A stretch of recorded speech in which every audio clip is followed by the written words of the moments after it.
A sequencer allows musicians to create a beat by turning notes on or off. For example, I can add more snare to this pattern like this. If you know me, you know that I love building software sequencers using Maximus P and performing with them. That being said, there can be issues with using a trackpad, such as only being able to toggle one step at a time. With a physical sequencer, I can change a pattern in a more immediate tactile way with my hands. Of course, I could get a MIDI controller with a bunch of buttons to control a sequencer made with Max. I've done it before and it's a lot of fun. Still, I have poor self-control and end up getting distracted by wanting to fine-tune the program. Plus, it can be nice to take a break from my laptop as well. So today, let's build a standalone DIY drum machine. So what will this drum machine hardware consist of? Let's come back to the software sequencer from earlier. It has a toggle for turning a step on or off. And there's also a visual indicator that shows which step the sequencer is currently on. So I would need a button to toggle a step and an LED for visual feedback. The LED can light up when I turn on a step with a button, for example. I do have a bunch of options for an LED and button, and I figured it would be fun to get one of those buttons that has an LED in it. By the way, there will be a blog version of this tutorial that will go more in depth, including a link to each component. I also need a knob to control the speed of the sequence. And let's just have 4 total knobs, and I could use the other 3 for controlling effects, for example. Okay, what about the audio? I want this device to be standalone and not be a MIDI controller because I want the sound to come from the device itself. For that, the Daisy Seed is a microcontroller that will get the job done. It has audio out pins, and I can also connect the switches, LEDs, and potentiometers to it. How it'll work is that I program a drum machine firmware and then flash that to the Seed. Then I can power it with a battery and connect the audio output to an amp or an interface. Cool, I got the ingredients down, but now I'm starting to feel a bit overwhelmed. I'm staring at my software drum machine and it has 3 instruments: kick, snare, and hi-hat. Because I plan on having 8 steps for each instrument, I need 24 steps. So I will need to get 24 of these LED buttons. Now the project has gotten much more costly than I anticipated, and there will be a lot more soldering and wiring than I expected too. Most importantly, what if I want to add more percussion sounds? As I gave up and started looking at drum machines to buy instead, I noticed something. Looking at a drum machine like the Roland 808, it only has a single row of 16 steps. How you program a beat with the 808 is to switch between an instrument and its corresponding pattern. For example, you can put together a kick pattern and then use the onboard encoder to switch to a snare pattern. This switch is indicated by the change in the displayed LED pattern, unless your kick and snare patterns are exactly the same, but you know what I mean. So I'm gonna have a button for switching between instruments. While I hold down this button and press the step 1 button, the drum machine switches to the kick pattern. And if I press step 2 instead, I go to the snare pattern. And step 3 is for hi-hat. So let's make the most out of a single row. Cool, so I think the layout of the front panel of this drum machine will look something like this. And I'll 3D print the enclosure so that it feels like a complete project. But before I get too ahead of myself here and build the entire thing, let's actually make sure that I have the ability to program this. For that, let's put together a proof of concept on a breadboard before I buy the components and start building. Okay, I have the Daisy Seed, a switch, and an LED plugged into a breadboard. Let's make sure that the switch and the LED are working by turning on the LED when pressing the switch. For this project, I'm using plug data as it's easy to set up and program with any Daisy boards. Once I flash this firmware to the Seed, cool! Next, let's put together a 4-step sequencer on the breadboard. Here are 4 pairs of switches and LEDs, and an audio jack while at it. Okay, what am I programming here? Since I'm building a 4-step sequencer at the moment, there are, well, 4 steps. The step increments by 1 at a constant interval, and once the sequence reaches 4, it loops back to 1. At each step, the sequencer will check whether it's on or not. If it's on, a note will be outputted. Otherwise, no note is played. Okay, let's program this then. The Metro object outputs a bang at a set interval. This contour algorithm increments by 1 every time it receives that bang. And by using a modulo set at 4, now there's a loop of a sequence going from 1 to 4. To trigger each step individually, I need the select objects. When the input matches, it outputs a bang. So, select 1 outputs a bang when the sequence is at 1, for example. For now, this sequencer outputs a beep sound. And I could connect like this, but the issue is that there will be a beep every step. This isn't what I want. I want to have the ability to decide which step will play or not. This is where the spigot object comes in. You can think of it like a gate that opens or closes. When I toggle the second input on, the first input can go through, and vice versa. Now I can put together a pattern. Cool, I got myself a simple step sequencer. Next, I need to map each switch to the corresponding toggle object for each step. And I also need to map the LED to the toggle's output. After doing that for 4 steps, I can flash the firmware to test.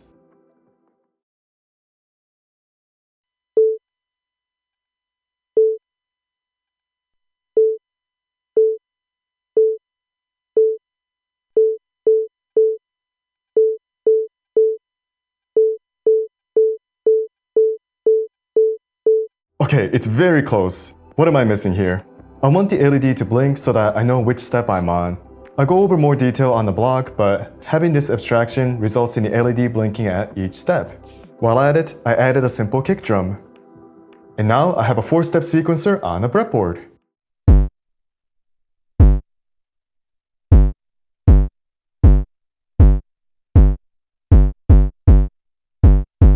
Cool, it's working! I'm pretty confident that I can add 4 more steps and more instrument sounds. So let's put together an enclosure next. When building an enclosure, I typically start by measuring the components. The main dimension that I need is the radius for the hole that each component will be inserted into. I chose these components because I can insert each into a hole and then screw in place. After measuring the components, I can lay out the front panel in the CAD software like this. The rest of the enclosure is just making sure I have enough space to house the wires and the breadboard with the seat plugged in. And I need to make sure that there are openings for the audio jack and USB ports.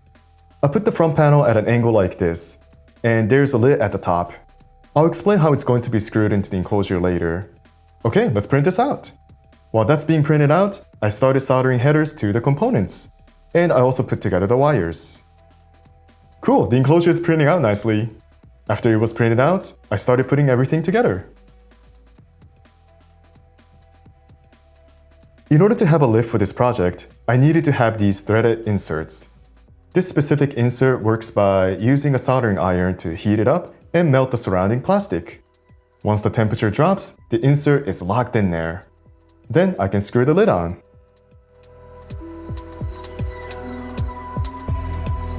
Yeah, this is looking good. Now I can resume programming. Let's get the secondary function button working so that I can have 2 more sounds, snare and hi-hat. Again, the goal with the shift button is to switch between an instrument and its pattern. For example, while I hold down the shift button and press down on the step 1 button, I switch over to the kick pattern. So each step button now has 2 separate functions. It can either set a step on-off or change instruments. To achieve this, I need 2 gates. One is connected to the step and the other is connected to the instrument selector. If I'm not holding down on the shift button, the instrument selector is closed off and pressing the step button will simply toggle the note. When I am holding down the shift button, pressing the step button will change the instrument, but it won't affect the pattern itself. The instrument selector value will decide which instrument pattern I'm changing. 1 is kick, 2 is snare, and 3 is hi-hat. If I select the snare, each step button's output is routed to the snare pattern, and it is closed out from the kick and hi-hat. So, only the snare pattern can be changed. One final key point is the pattern display. Because there's only a single row of LEDs, I can't simultaneously display the patterns for all 3 instruments. I would need 24 LEDs. To switch between what's displayed, I need to store and be able to recall the pattern for each instrument. For example, if I have this pattern for the kick and this pattern for the snare, the drum machine's 8 LEDs will look like this when I select the kick, and it will change to this when I switch to the snare, and back and forth. To accomplish this, each of the 24 step abstractions can store and recall the step state using the float object. Let's say I start with the kick and turn on step 1. The float for that step will remember that it is on. And when I switch to the snare, the float of the snare's step 1 will output whatever was stored. Let's say that step was off. And when I switch back to kick, the first step's float will output a value of 1, which is on. Finally, I map the first potentiometer to the tempo, second to the low-pass filter, and third to reverb. Okay, the moment of truth, it's time to jam. First, let's turn on a sequencer. Cool, the LEDs are blinking in sequence for all 8 steps. Let's turn on step 1 for the kick. Nice! Let's add more notes.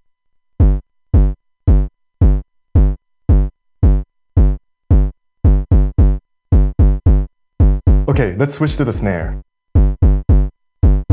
It's a blank pattern, so I think it's working. Let's add some snare notes to confirm. Cool, I hear the snare. Finally, let's switch over and add some hi-hats.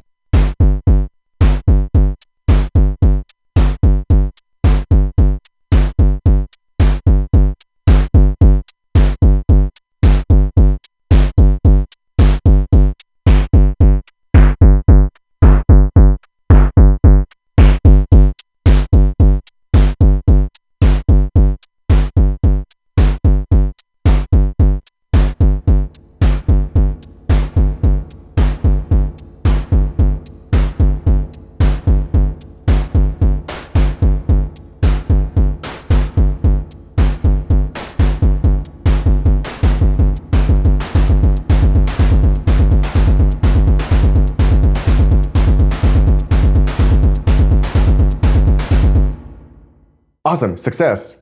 This drum machine feels very nice to play with, and I'm happy with how it turned out visually too. To further improve this, I could add more instruments like a crash cymbal. And I still have one unused potentiometer. Any suggestions? If you'd like to build a drum machine like this, please check out the blog post that's linked below. It was a lot of fun to put this together, and I learned a bunch. Thank you for going on this journey with me, and I'll see you in the next video. Take care.